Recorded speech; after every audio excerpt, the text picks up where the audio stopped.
Hello everyone, welcome to my mini blog. তো শুরু করলাম আজকের মিনি ব্লগ। তো এদিকে সন্ধ্যের সময় বাইরে হচ্ছে খুব বৃষ্টি। তারপর আমরা এদিকে ঘরের মধ্যে চা খেতে বসেছি, চা মুড়ি। মাম্মা বলছে মা তোমাকে ভিডিও বানিয়ে দিই চলো। আমি আর মা চা খাচ্ছি, এদিকে মাম্মা আমার ভিডিও বানাচ্ছে। তো ওর কাণ্ড দেখে আমরা আর কি হাসাহাসি করছিলাম আমি আর মা।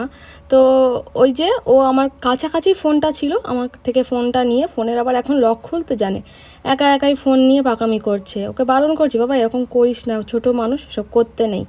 ফোনটা নিয়ে আমাকে দেখাচ্ছে, বলছে। তো আজকে সন্ধেবেলা আর কি বসেছিলাম, তারপরে চা টা খেয়ে রান্না করতে চলে এসেছি। তো এখন চলছে মেয়ের আর কি পরীক্ষা, আজকের থেকেই শুরু হয়েছে। তো সেই জন্যই ভেবেছি আজকের থেকে একটু সাদামাটা রান্না করব, তাড়াতাড়ি যেটা আর কি হবে সেটাই করব, করে ওকে পড়াতে বসবো। তো আজকে হয়ে গেছে বাংলা পরীক্ষা, কাল হবে জিকে, সেজন্যই আর কি ওকে একটু পড়ানোর চাপটা আছে, তাই আর কি সন্ধেই রান্নাটা সেরে নেবো। তো ওদিকে মা আমি মাম্মাম বসে বসে চা খেলাম, মাম্মামকে খাইয়ে নিয়েছি। এদিকে আলু চচ্চড়িটা হয়ে এসেছে, এখানে জল ঢেলে দেবো, দিয়ে ওদিকে আটা মেখে রুটি করে নেবো। আর মাম্মাম না পড়াতে বসলে একদম মানে একভাবে ভালোভাবে বসতে চায় না, অনেক দুষ্টুমি করার পর তারপরে ভালো মতো করে আর কি পড়তে বসে। যাই হোক, তরকারিটা এদিকে হয়ে এসেছে, আর এই সময় আর কি বৃষ্টি এসেছে ঝমঝম করে। তো যাই হোক, এদিকে রুটিটা আর কি করছি। তো বেশি রুটি না, অল্প কয়েকটা আমাদের রুটি হবে, হয়েই আর কি দেখো রুটিটা কি সুন্দর গোল হয়ে ফুলবে দেখো। যাই হোক, রান্না বান্না সেরে নিয়েছি, প্রায় অনেকটা রুটি হয়ে গেছে। রান্না বান্না করার পর এখন মেয়েকে এই যে পড়াতে নিয়ে চলে এসেছি। তো মোটামুটি আর কি পড়াশোনা করছে, জানি না পরীক্ষার রেজাল্ট এলে বোঝা যাবে যে ও কেমন পড়াশোনা করছে।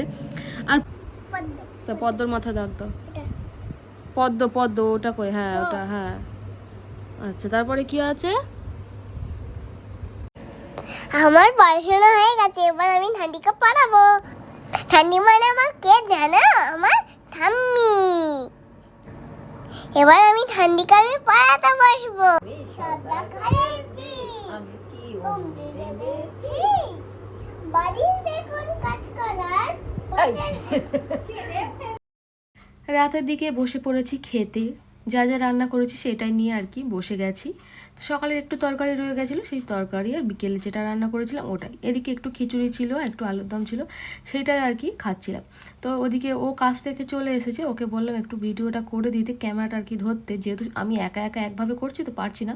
ওকে বলতেই আমার মুখের উপর না বলে দিল। যাই হোক, দরকার নেই কারোর আর কি ক্যামেরা ধরতে হবে না। খাওয়ার শেষে আম দিয়েই আর কি খাওয়াটা শেষ করব। তো প্রথম আমটা কেটেছিল একটু নরম, আর নরম আম খেতে আমি একদম পছন্দ করি না। ফল আর কি একটু শক্ত সুন্দর পরিষ্কার হবে তবেই তো না খেতে ভালো লাগে। যাই হোক, আজকে আম দিয়ে আজকের খাওয়াটা শেষ করলাম। তারপরে ফ্রেশ হয়ে এসে সব গুছিয়ে গাছিয়ে রেখে এদিকে এসছি চুল বাঁধবো একটু। তো আগে আর কি চুলটা ছাড়িয়ে নিয়েছি, তারপরে এখন পরে খোপাটা করব। আগে চলো সিরামটা মেখে নিই। অনেক দিন মাখা হয়, আবার অনেক সময় মাখা হয় না, অর্ধেক সময় ভুলে যাই মাখতে। সকালবেলা উঠে মনে পড়ে এই বাবা যা সিরামটা তো মাখা হলো না। যাই হোক, যখনই মাখি বেশ ভালোই কাজ দেয়। তো সিরামটা মাখছিলাম, আর মুখে একটা জায়গায় কাটা ছিল, যার জন্য সিরামটা পড়তেই জ্বালা করছিল, তাই তাড়াতাড়ি করে সিরামটা আর কি মেখে নিয়েছি। ঠিক এই জায়গাটা একটু কাটাটা ছিল।